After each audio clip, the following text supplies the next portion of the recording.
actually in the days of Wrestling Wednesday, and is pretty much a babyface day of wrestling. Because we're about to take it about another video by babyface. It's actually recommended by one of the people in some of the groups. One of the groups I'm in, who know I'm a big babyface person as well too.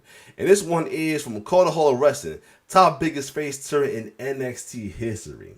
And I always say that a lot of the NXT had definitely kept the babyface run or babyface thing fresh and alive compared to the main roster as well too. During the time the main roster was struggling with babyfaces, the NXT babyface run's been pretty awesome. Regardless, though, their majority of them are kind of like in lieu of like the Attitude and Ruthless Aggression era that was organic turn based off of either crowd reception or the feud at the moment as well too. And that's like an example of the likes of Undisputed Era, Sanity, the Legado, the Phantasma, Tony D, as well as Carmelo Hayes. You know, we're about to see a change with that. And who else I can say?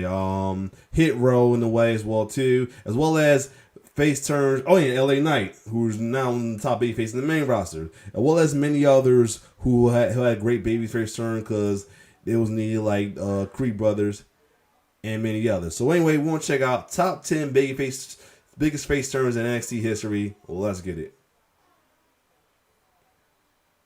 Whilst they're not usually as dramatic as heel turns, face turns are still an important part of wrestling's DNA. Facts. WWE's main roster has Batista chucking Triple H through a table, Hulk Hogan turning on the New World Order at WrestleMania 18, and Sami Zayn thwacking Roman Reigns in the back with a chair, as well as many other iconic babyface turns. But what about WWE's developmental system?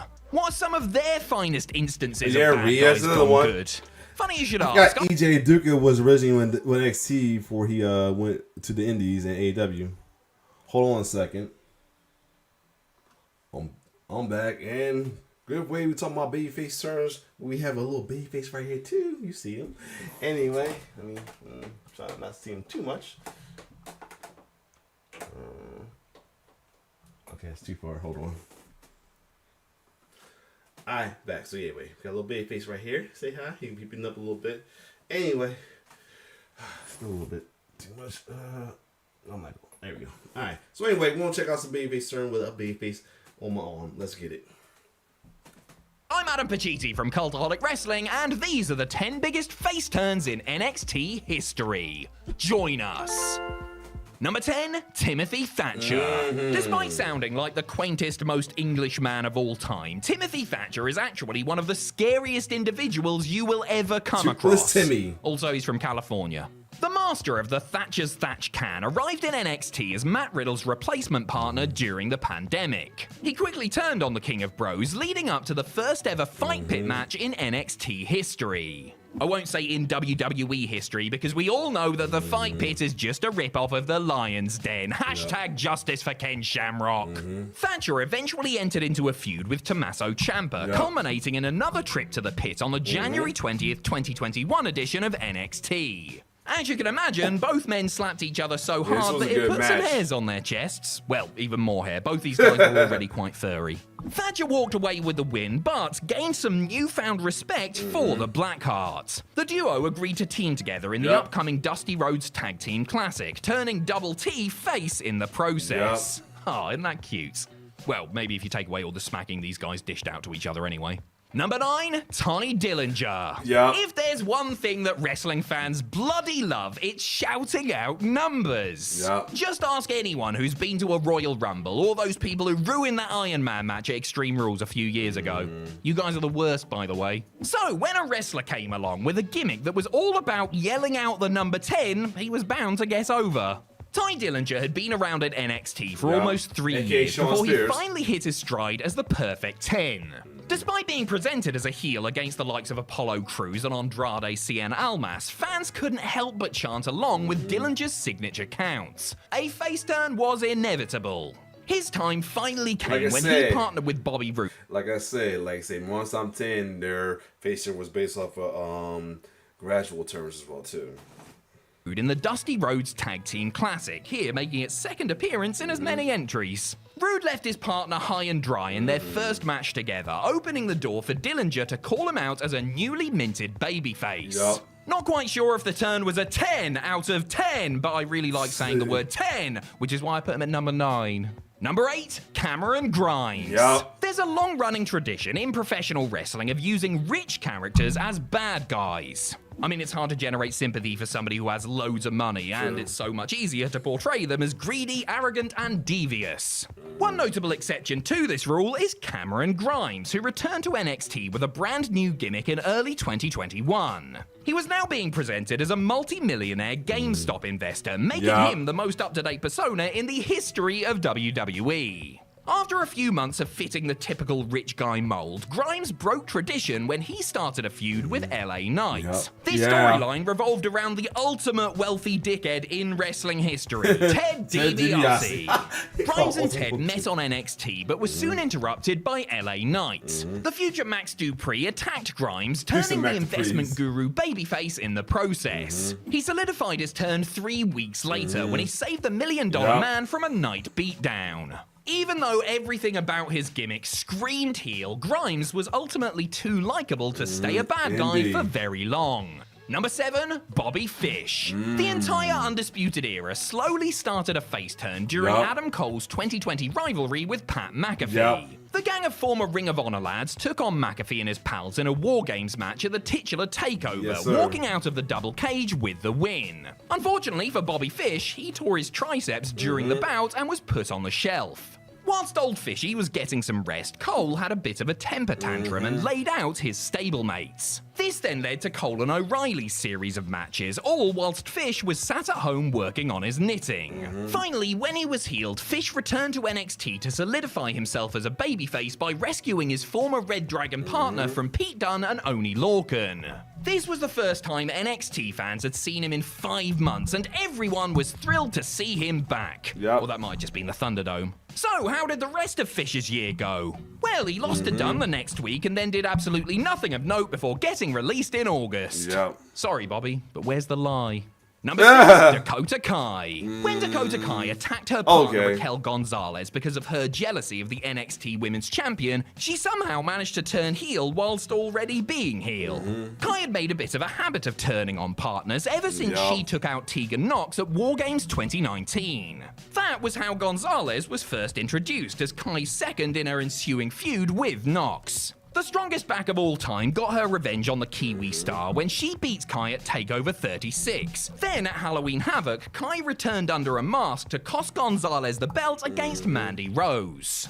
The two would be kept apart until the build-up to Stand and Deliver 2022. Kai had already been showing babyface tendencies when she attacked Toxic Attraction in the ring, which was unwise considering there were 3 of them and only 1 of her. If only a gigantic Hispanic woman was around to save her, eh? Gonzalez made the run-in and helped her former friend fight off Mandy Rose & Co. After nearly a year of animosity, Kai and Gonzalez hugged it out to transform the pink-haired performer back into a babyface. Good times all round. Number 5, Charlotte. Before she became the most unlikable person in WWE history, Charlotte Flair was actually over as a babyface down in NXT. Without her father's first name, Charlotte debuted for the brand in summer of 2013 and quickly formed a tag team with Bayley. She established herself as a heel a few months later, joining the beautiful, fierce female group alongside Sasha Banks and Summer Rae. When was she a horsewoman? Charlotte would remain a baddie for the better part of a year. She became the NXT Women's Champion at the first ever TakeOver show in May 2014, before kicking Banks and Ray to the curb in the summer. Fast forward to TakeOver Fatal 4-Way, and Charlotte saved Bayley from a Banks attack. She confirmed her status as a babyface a few weeks later, embracing the hugger after their match on NXT. Charlotte's gradual return to the good side was a well-told story stretched out over almost an entire year. It might not have had the most spectacular conclusion, but sometimes subtlety is the way to go. Also, this was a damn sight better than any of her main roster face turns. Number was. 4, Sanity. Yup. It's hard to pinpoint the exact moment that Eric Young's gang of balaclava enthusiasts turned babyface. Did Sanity go good when they beat the Authors of Pain at TakeOver Brooklyn 3? Did the turn happen when they were attacked by Kyle O'Reilly and Bobby Fish shortly thereafter? Did this faction even exist at all, or did we all just dream that they did? No, it could happen. For our money, the moment the turn was cemented was at the end of the September 20th, 2017 edition of NXT. The era had just beaten Mustache Mountain in the main event, only to be confronted by Drew McIntyre. The bad guys tried to peace out, only to be confronted by some very scary, very hairy men. Yes, sir. Sanity jumped Cole, Fish, and O'Reilly to come to the Scotsman's aid. This firmly established them as good guys, getting massive cheers from the crowd in the process. Yes. All of this built to the three-way War Games match where Sanity took on the Undisputed Era and the makeshift team of the Authors of Pain and Roderick Strong. No offense, Roddy, but even with that vest on, no one is mistaking you for either Akam or Razor. Number 3, Rhea Ripley. Yes. Despite very clearly being from Australia, Rhea Ripley made her first regular WWE appearances as part of the NXT UK brand. Do you have any idea how different we Brits are from the Aussies? They can go out in the sun for longer than 10 minutes without getting burnt for a start. Anyway, Ripley was a wild success in Old Blighty, becoming the first ever NXT UK Women's Champion. She would later drop the belt to Toni Storm, another Australian.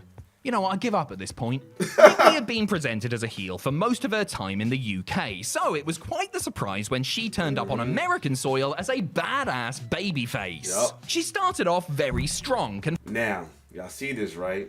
I've been saying, this is why I've been saying Shayna should be the one. Because you see what happened here when Shayna was a heel as her reign as an NXT champion. Rhea was the one that stepped up as a babyface to go after her and take her down. I want Shayna to give her the same receipt she got going now, man. This is why I want Shayna to get that receipt and get the one and be the one to dethrone Rhea, man. This is why, as a babyface, to get her get back. Confronting NXT Women's Champion Shayna Baszler on the August 28, 2019 edition of the show. After snatching the microphone from her hand, she then said that Baszler had beaten everyone on the roster except her. And then she said a naughty word because she was cool. This was a fantastic introduction to Ripley for anyone who hadn't seen her before, and a great way to start her run as a no-nonsense goodie. Number 2, Tommaso Ciampa. For those of you who don't know the story of Ciampa and Johnny Gargano, first of all, where have you been? Second of all, basically, they used to be best friends until it turned out that Ciampa was the most evil man to have ever lived. After years of beating the hell out of each other, reuniting, then beating the hell out of each other some more, Gargano and Ciampa were set to face off for the NXT title in the Big Apple, and then Ciampa got hurt. The match was quickly shifted to Gargano versus Adam Cole for the vacant belt, which Gargano won after one hell of a match. At the end of the night, as he was celebrating, Ciampa snuck up behind Johnny and hugged him. No sneak attack, no vile act, a big old hug.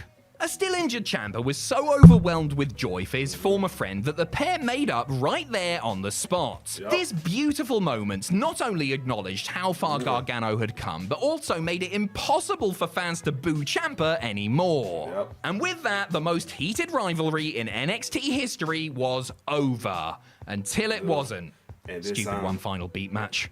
Number 1, Johnny Gargano. Sticking with the Gargano-Ciampa feud now, and the moment that should have been the setup to two men battling it out for the possession of Goldie. Gargano had actually turned heel in 2018, attacking Aleister Black in the build-up to Brooklyn 4. This helped establish the parking lot assault trend that NXT loves to overuse today. DIY then reunited as villains to enter the Dusty Rhodes Tag Team Classic. Thought we gotten rid of you? This new version of the group got through the first round of the tournament, but fell in the second when they came up against Aleister Black and Ricochet. Ciampa then tried to turn on Gargano in exactly the same way that he had done at TakeOver Chicago almost 2 years earlier, but this time, Johnny was ready. The Rebel Heart countered Ciampa's Ciampa's attack and threw him into the LED board instead. After a few months in the wilderness, the old Johnny Wrestling was back and he was better than ever. Gargano was so popular in NXT that it would have been impossible to keep him heel for too long. Right. Yeah, it helped freshen up his character, but his time on the dark side was only ever going to be temporary.